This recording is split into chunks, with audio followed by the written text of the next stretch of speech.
बीतता हवे 24 सोना 25 अब आई हो ए डार्लिंग। बीतता हवे 24 सोना 25 अब आई हो। खेसारी जी के खेत में असो मुर्गा भुजाई हो।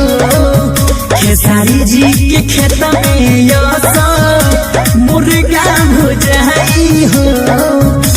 पवन जी के जिला से साउंड बनाई हो। खेसारी जी के खेत में असो मुर्गा भुजाई हो।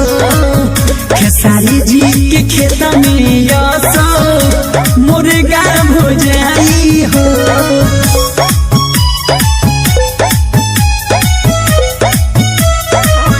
Music by Rupesh Gupta.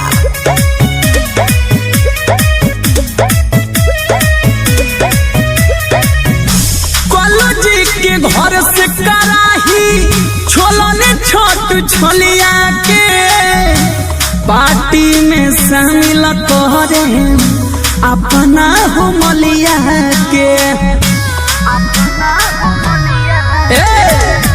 Pramod ji के घर से लहसुन छोलने छोट छोलिया के पार्टी में शामिल करे पहले अपना मलिया के।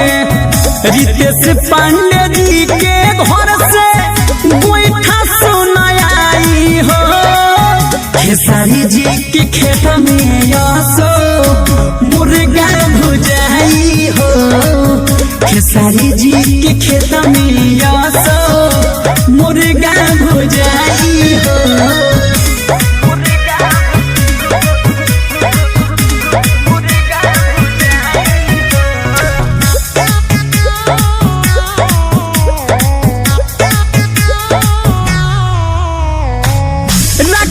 मिश्रा के यहाँ के राइस पानी भात हो।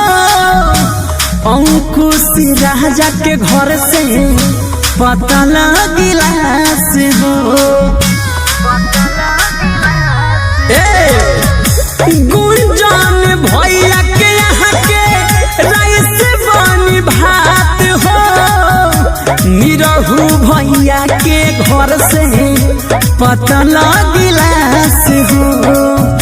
संजय शराबी सासी चाकू पी जाई हो। खेसारी जी के खेत में सोना मुर्गा भुजाई हो। खेसारी जी के खेत में डारली मुर्गा भुजाई